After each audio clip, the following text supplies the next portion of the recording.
Welcome, everyone. Welcome to the Dying Your Way podcast. I am so excited about the guest that we have today, someone that I have admired from afar for quite some time. A really exceptional man, as you will get to know through this interview. His name is Reverend Bodhi Be. And it's like 1 degree of separation with this guy. He is very connected to my trainer and mentor, Deanna Cochran. We share some of the same spiritual paths that really give meaning to my life. And he's really holds a vision for the death and dying industry that I want to talk about today, because it's so a model really for how we can all do death better. And he's in Maui, and he has so many things that we're going to, be talking about. But just briefly, he's an ordained interfaith minister. He's an author. He's got a book that just came out. He's a teacher in the Sufi lineage, and he's the founder and executive director of the Doorway to Light. It's a nonprofit, and he also has a nonprofit certified green funeral funeral home that he does from Maui. There's so much, but he also trains and certifies doulas. I mean, we have a lot to cover that we won't even get to, but we'll just take a stab at it. And with that, I would like to introduce you to Reverend Bodhi Be. Thank you, Claire. Hi, Bodhi. Can I call you Bodhi? Is that okay? Yeah, call me Bodhi. You just touched on what I do before breakfast. No, I didn't even get into the farming, the organic farming or any of that. How are things on Maui?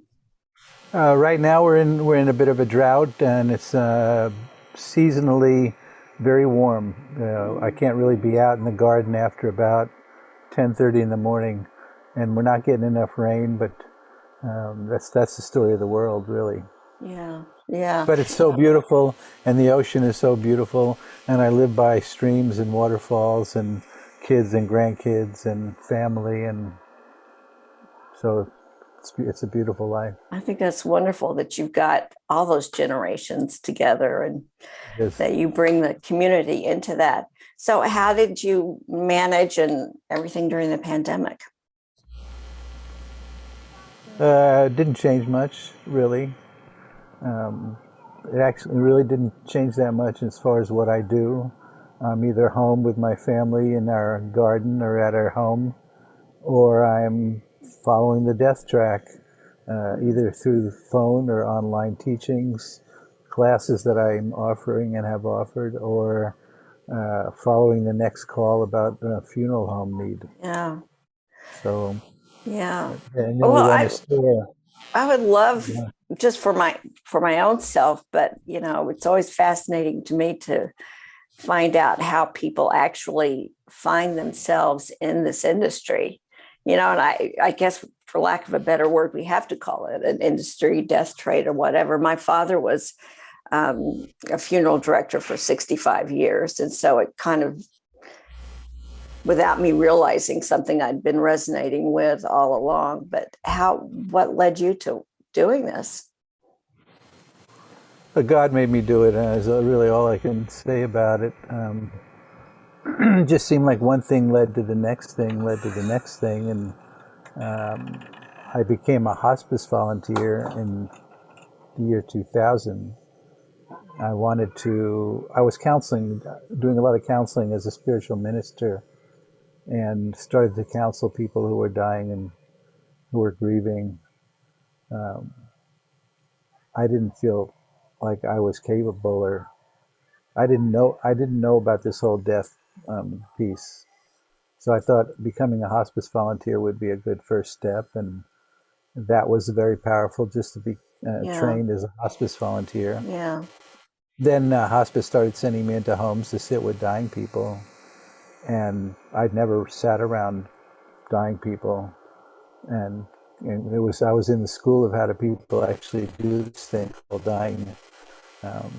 That was very powerful training, and then I've had a number of businesses. I just started looking around and seeing what was actually going on in terms of what you call the industry. Mm, I don't refer to it as being any part of an industry, but I looked at the industry of caskets, the casket making industry, mm, the cemetery industry, the funeral home industry, and of course, so many people have lousy experiences of having spent too much money for services they didn't really ask for. A lot of people have sour experiences about the funeral home, and I also looked into what was happening in the hospital and medical and hospice worlds, and I saw how much hospice has been changed over the last 40 years.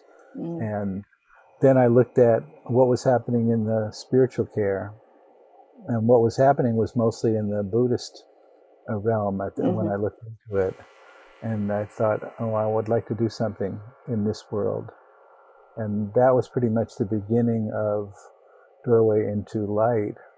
I'm a neighbor and a friend of Ramdas, and um, I mentioned to him what I was thinking about, and he said, "Well, I'd like to help you." And so then that's kind of where it started, and we put on an event on Maui, 2006, to really see who in the Maui community was interested in care of the dying and conscious dying mm. and conscious death, and 120 people showed up for 3 days in the rain under a big tent. And that was really the beginning of Doorway into Light. And things have just, one thing led to the next thing, as life is. And I didn't know I'd end up having a funeral home.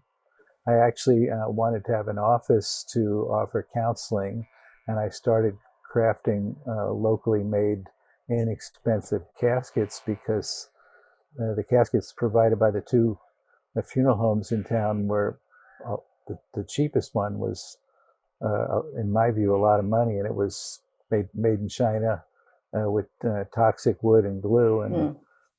and I'm a crafter and a builder, and I thought I could make a beautiful, simple casket and sell it inexpensively. So I thought I'd open up a little office, and then I found that in Hawaii, if I didn't embalm people, I could be a funeral director if I jumped through their hoops, which were pretty simple, really. And there I was now, a funeral director offering counseling, showcasing my caskets, and started to do provide services for green burial at the cemetery that would allow me to do green burial. Mm. And I wanted to rent a crematory downtown.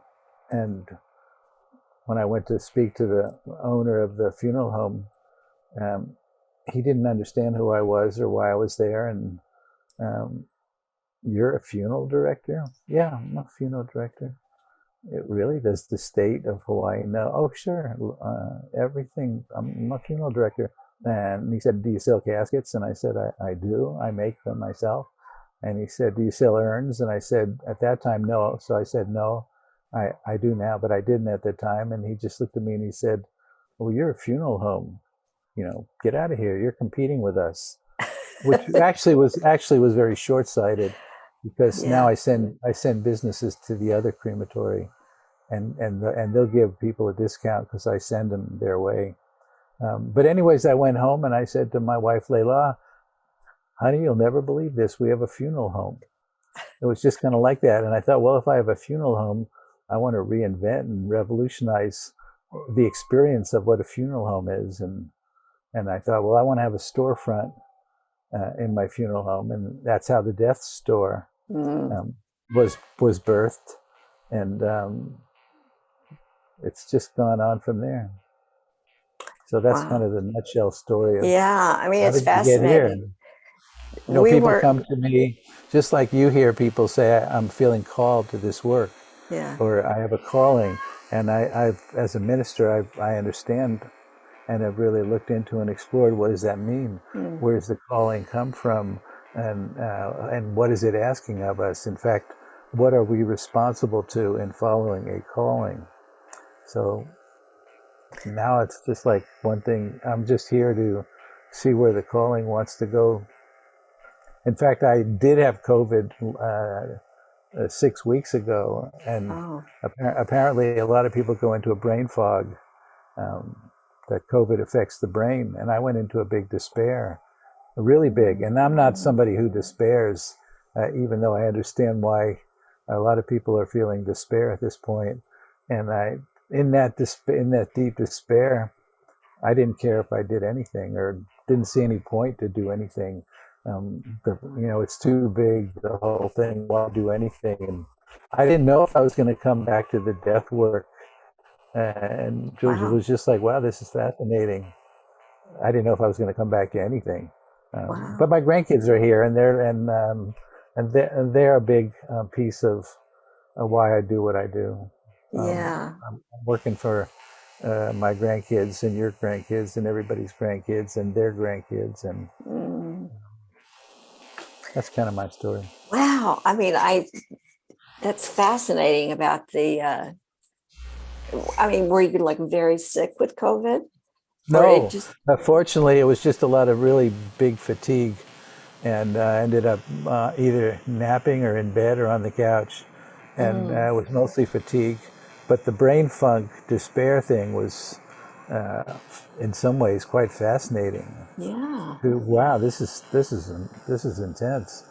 And I didn't push it away. I don't know if I could have. I didn't have any energy to. But it's kind of like sometimes it helps. It's those kind of things help you have more empathy and compassion for people who Hmm. are experiencing those things. Yeah. That's not me, Yeah. and Yeah. fortunately, it left, and I'm absolutely in great health now. Oh, I'm so glad to hear that. No, it's yeah, I mean, I was going to get to this later, but talking about, adversity and things that can actually lead us to a deeper spiritual experience, and how you incorporate dying as part of spiritual growth. I love that. Could you just talk about the spiritual care that you give and how that supports people in a more enlightened perspective of what it is to die? Well, yeah, we could go on and on about that. Maybe first I'll say I also teach about the value of suffering itself, Mm, because as a culture, we don't really see any value in suffering, and that's one of the things we want. People are afraid of pain and suffering when they think about dying. They don't want to be in pain or suffering, and and pain and suffering are two really different things, and we are very advanced in the West to manage pain, and very few people die in pain, but many people die suffering. And I teach about what people are suffering about because I see what people are suffering about. And a lot of what people are suffering about is stuff we can do something about before we're dying. But mm, sometimes I ask people to give me an example of something they're grateful for that at some point in their lifetime was an incredibly painful or incredibly suffering time in your life. And people tell these amazing stories about divorce and losing a career, or somebody died, or they had a terminal illness, or their child died, and what became of them as a result of what happened through that time of suffering. So on the one hand, yes, our hearts go out to suffering to alleviate suffering, and what I see is sometimes we get in the way of the suffering that needs to happen in order for us to grow and the people we're around to grow. Because really, I think what develops our character and our courage and our strength and who we are and who we become is most often the times we experience suffering. mhm, mhm. So, um, as far as spiritual care of the dying, um, why do we need to prepare for death? I mean, a lot of people think, well, why bother? Um, well, I'll deal with it when I get there. I don't think that's a good strategy. I'm around people that don't bother with it until they get there. Um, so much shows up.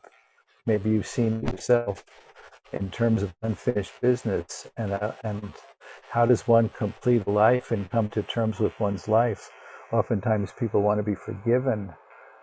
They want God to forgive them. My God's an all-forgiving God, and usually it's about self-forgiveness because there's so much self-judgment and self-loathing and self-hatred in the West.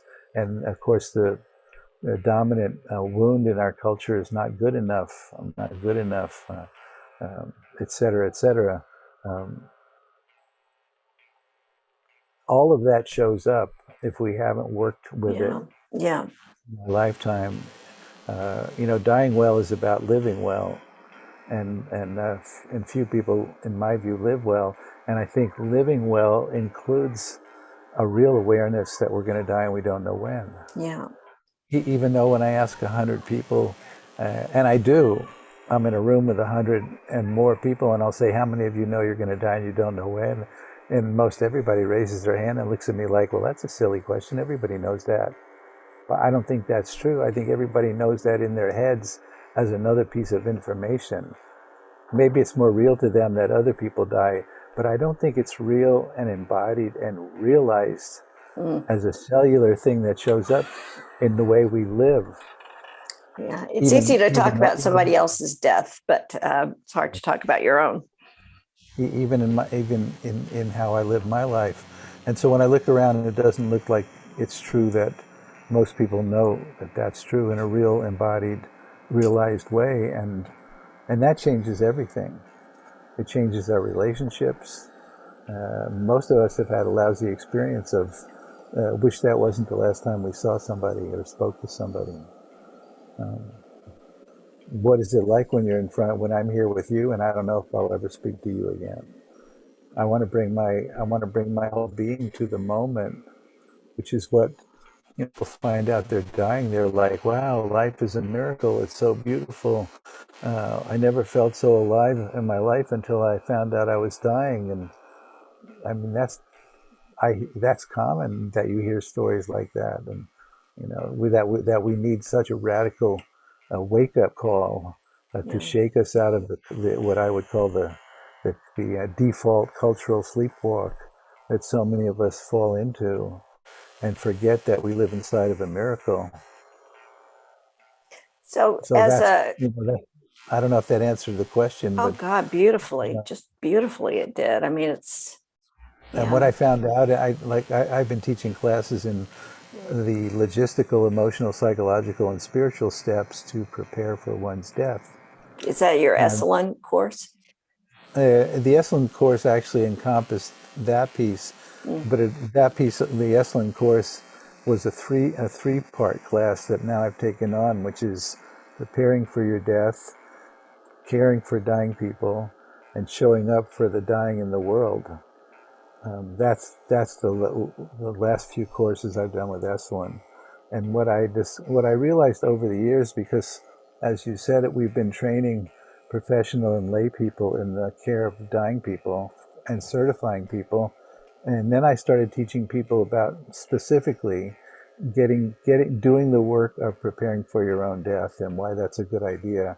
And then I realized that really needed to be part of any training I do in teaching people how to care for dying people, that we do the work ourselves and make friends or at least cultivate a relationship with the truth that we're going to die and we don't know when, and recognize what that entails and what that asks of us. Yeah, that piece about taking responsibility of preparing as a patient, just putting on the hat that you're a patient, even if you're not, as you go through this experience is invaluable, I think, to have empathy and to have compassion for what the person that you love is going through, but certainly to make it a life learning for yourself. And I don't think that's selfish to do that if you're kind of holding a witness consciousness awareness while you're doing it.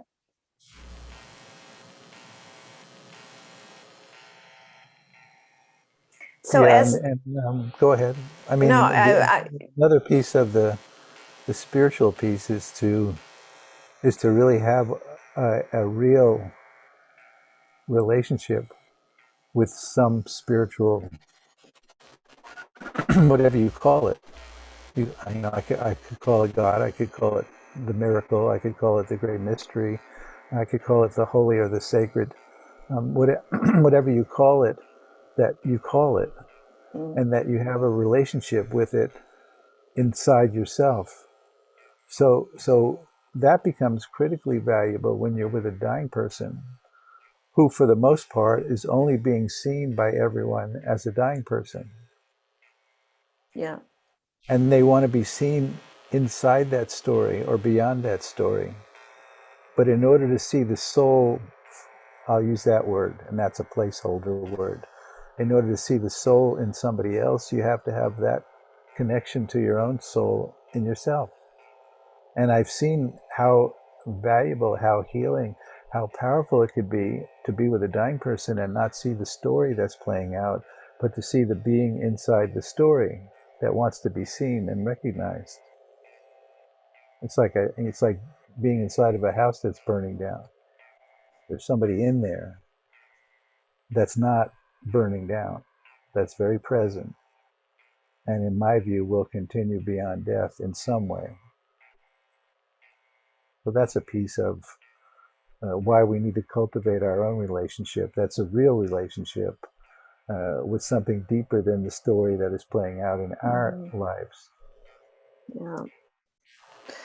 Well, because you train doulas and you certify doulas, you're in that position of doing that for others yourself. And of the people that I know, many people that I know that are fantastic doulas, I can count men on one hand that do that work. So I'm sure people relate to you because you are a man. I mean, my husband is a hospice volunteer at the local hospice here, and he's just one of two men that do that. I remember when I did the hospice volunteer training, they were like, "Yeah, we want more men," and I think there were 3 men out of 40, 40 of us. Um, obviously, it's a cultural conditioning thing that this whole notion of Caring. and men are men. Now you see a lot of men nurses, which is a great thing. Mm. And so we're going through this transition about what men are supposed to be. Um, Actually, the whole gender thing is totally, all Yeah. over the map now. Lots to learn in that area for sure. But the core competencies that whether you're a man or a woman, what do you see are the core competencies that are needed to really recognize the role that a doula plays as a profession? So that's a good question. Um, you have to know how to listen, and listening is a skill that few people have. You need to be comfortable in doing nothing, in being still, in being relaxed in one's own being. Um, you need to know how to be present and have present moment awareness. You need to know how to be empathetic. Um,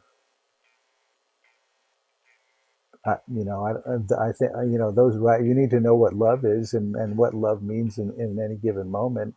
In fact, I think sometimes the most important question for a death doula, being with a dying person, is what does love look like in this moment? Um, we're here to love people, and most all of us are desperate to be really loved and seen, regardless of the story that's playing out.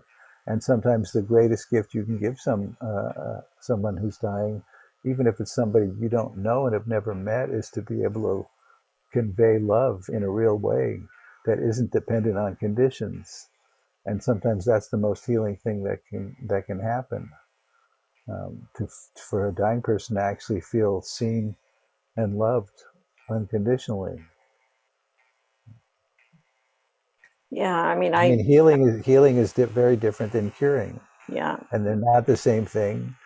And sometimes dying people are not in a situation where curing is possible, but healing is always possible.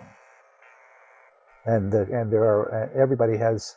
I would say everybody has at least two wounds, and one of those wounds I mentioned is a variation of nobody loves me or I'm not good enough,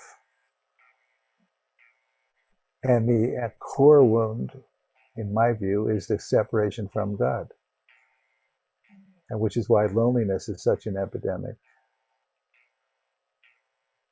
and why we try to fill a hole inside of us that by everything we can imagine that can't be filled by anything out here. And so how do we what can we do to care for those wounds? Yeah. What can we bring to that? So the rest is the rest, the rest are like, what you can add to your toolkit in terms of compassionate communication, and how to talk to Well, the dying I people. mean, it definitely is a lot of practical things, as well as I loved how you pointed out that it's just important to listen and to just be comfortable with being and not being busy as you're doing the role of a doula. It's not, I work with a lot of people earlier in their disease stage to help them go through that preparation. And yeah, I'm with people at the end, but if I've done my work well, the family's been trained to be there in a way that I don't need to be there anymore, Great. Yeah. Well, when people ask me, what does a doula do? In my view, we start with educating healthy people. Mm. So, like you say, we start early on, and we start way early. We're out there educating healthy people, and I think Absolutely. that's and that's all the way from educating healthy people, educating dying people's families, showing up for dying people and dying people's families, caring for dying people and their families. Oftentimes, their families need more care than the dying person does. Quite Yeah. often, because oftentimes the family is going through stuff and they don't know who to bring it to talk to about it, and they certainly don't want to talk to the dying person about it because they have enough going on. And so a lot of times those are the people that need the most care and the most attention. And then we carry on with caring for grieving people way beyond death. Yeah. People are grieving, and most everybody is grieving Yeah. at this time in the world. Yeah. And so, the doula thing is kind of a placeholder, in my view. And that's how I see what we do. We're a placeholder. And that's what I teach the people I train. You become a placeholder in your community for death and grief, Mm. and that it's present and that you're available.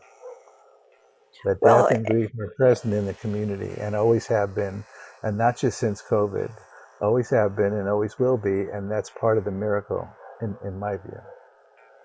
so as I was reading about the Ipuka concept that you're working with, that was really exciting to me. And as we're talking about the role that a doula plays, it really wouldn't even be necessary if we still had that village concept about us and that community concept about us. But as I was looking at the plans that you have for Ipuka, it was just like bringing it all together. It was so intergenerational. It was so in touch with nature.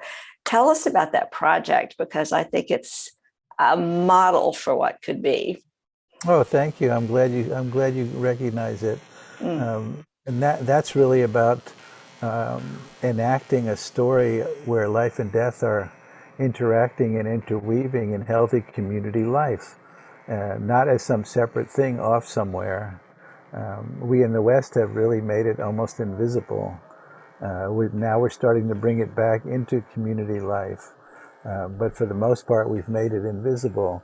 A lot of funeral homes now will drive up to a home in a gray minivan, so nobody in the neighborhood needs to know somebody in your neighborhood died. Mm. Um, uh, So yes, about bringing it back into village life and recognizing it's always here, it's present, and it's as much a part of the story and part of the miracle as everything else.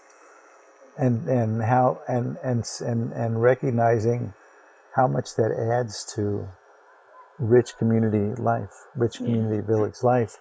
Just like when I lead grief rituals, how valuable and empowering it is for us to come together in that way, and not just come together when we're all feeling good, that we bring our broken hearts together as a Mm. community, and we share our grief and our pain and Yeah. suffering, and how Yeah. critically important that is. We're not supposed to be happy all the time, not in my view. The pressure of needing to be happy, I think, does a tremendous disservice to us as a people. We want to be we are deep people, and we want to be deep people. And to be a deep person, especially a deep person that is connected to your calling and your passion, and doing good work in the world, happiness is a byproduct of living a real life deeply. So yeah, Ipuka. So we're kind of stuck on Maui at this point, because we haven't been able to get over the hump of uh, raising enough money to buy land on Maui, which Mm. is crazy. I bet. Um, but we're still at it. We're having a meeting next week with people who are interested in helping make that vision a reality. And what's beautiful is that model that you saw has touched a lot of people in the world. Mm. So it's a story that's out there, in terms of, yeah, that looks like a story that wants to be told in many places in the world. Not just about burial, but about enriching life in the village. Yeah. Village life. Well, you would think Maui would be a place that would embrace that. I've felt the same way about where I live in Southwest Australia, and there always seem to be governmental agencies that have different points of view about things that can't Oh see yeah. the can't see the big picture, can't see out of the box. I had land in Texas, and we looked into the possibility of having a green burial site, on this beautiful piece of land in Texas. And yeah, I got in touch with the Texas Cemetery Association there and got a little pushback, believe it or not. Yep. It would have, I could do it, but it's just, I'm not there, I'm here. And so that's okay. What about, I want to talk about your mentors, Ramdas, and your conversation with Alan Clements. Yeah, two people that I have admired, certainly Ramdas, for many, many, many years. How fortunate to be his friend. Well, he absolutely, and we're very similar and very different, and it was it was it was always fun to kind of bump up against the places that we didn't see eye to eye, but always in love and acceptance and respect. But yes, as just like you and many of us, I followed Ramdas for 50 years at least, and then he moved down the street when he came to Maui, and he invited everybody to come over. At that time, everybody was like 40 or 50 of us, for singing and kirtan and potlucks, and eventually that had to stop because there was too many people wanted to come. But I got to spend time with him, and we got to talk, and then again, that's how the beginnings of Doorway into Light. And I thought, oh, Ramdas wants to help. Well, he knows people we can bring over who are names in this whole world, and that's pretty much how we got on the map. And then we went looking for land together, and he had that vision of a dying center in the '60s, really. So I feel in some ways I'm continuing on his legacy in that work, Mm. conscious dying, and but I think Hawaii would be an amazing place for a dying center, that people would travel to Hawaii for conscious support in dying and death, and same burial practices, and yeah, that's Yeah. what I'm picturing. Dying to go to Hawaii. There you go. I like that. I like that phraseology. So tell us about this conversation that you had with Alan Clements. I'm guessing the conversation happened and then the book happened, or did the book happen and Yeah, then the conversation happen? I know Alan Clemens, who I knew peripherally, didn't know well. We'd spoken, we've hung out together. I didn't really know. I didn't go to any of his real retreats or workshops. He was just somebody I knew. He was gone. I found out because he's got a really close friend here. I found out he has a heart disease where he could die any day. He came to Maui and sought me out and said he came to Maui to a large degree to connect with me and get my counsel and support. Mm. And we spent a lot of time together, and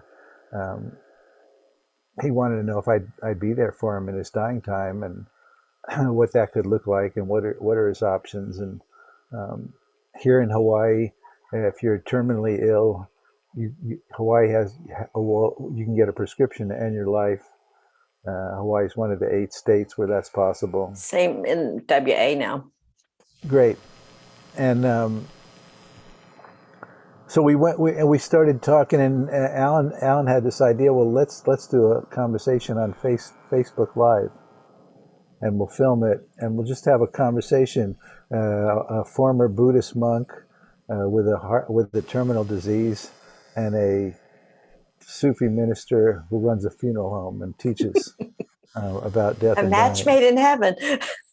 Yeah, sounded like a Yeah. fun idea. Yeah. And so then we had a great conversation, and then he said, "I'd like to turn this into something we could submit to magazines." And I was like, "Great, fabulous, whatever you want to do with it." And then he said, "Actually, now I think I want to turn it into a book."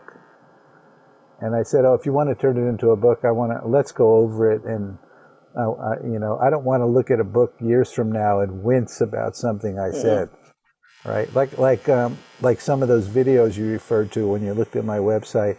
I watched some of that, and I was just like, oh my God, I said that. And of course, a book is like forever, or whatever. And so I said, let me go over it and add and edit anything that it just feels like would make it more understandable or relatable, and take out anything that makes me wince. So then we spent some time bouncing that back and forth, and then Alan said, okay, I'm going to make a book out of it. And then sure enough, supposedly in a few days I'll have one in my hand, which I think it'll be. I'm looking forward to seeing just how I respond to seeing that book in my hand as an actual thing. I've actually started writing a book. I would say this is more Alan's book, but I've actually started to write a book based on my some of my teachings, and also about my life and my story. But yeah, it's fun. And now Alan, and I'm very humbled by it, because he doesn't know how many more breaths he has. Of course, none of us do. In fact, that was one of the things we spoke about in our conversation, that we both are going to die and we don't know when, but maybe it was a little more real to him than it is to me. Yeah. But he's using maybe some of the last breaths of his life to try to get my work out there. I mean, that's his motivation, is to get my work more out there and to help that Ipuka vision to manifest.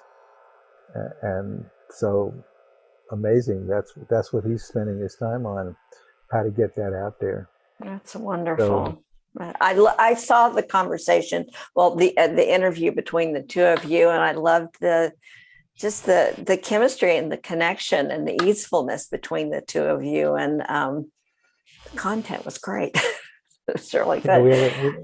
We were a good match. Yeah, really, really good. Hey, I mean, I could go on and talk for 2 more hours, but I really appreciate you giving me this amount of time. And I want people that are listening to know that they can go to your website and they can actually donate to this Ipuka concept. Go to the website, look at this map, look at the concept. It's really something that I think would be a template for other people to do in so many other places around the world. And the book is called Facing Death, The Conversation with Reverend Bodhi Be. That's the title. It is, and it is. Thank you. And the website is Light, doorwayintolight.org. Doorway into Light. And we will have the links below, and we'll be posting it on social media. And it's a worthy cause. And like I say, we can Don't all, just don't just don't just donate money. I mean, please donate money, yeah. but come and help us build this vision. Yeah. Come be a part of creating a community. And you're a 501c3, it's nonprofit. Yep. But let me tell you guys out there, even nonprofits have to be profitable. To stay in business, that's necessary. So I think it's wonderful that it's a 501c3. And, I just blessings for this abundance to come your way. I really would love to see that happen. Thank you so much. I appreciate that. Yeah. Well, thank you for your time. You're and welcome. Your wisdom. Thanks for asking for it. Yeah. You're well, welcome. I hope we'll do it again. That sounds good. We'll do it again if you'd like. All right. Thanks, Bodhi. We really appreciate you. Love you. Thank you, Claire. Thank you.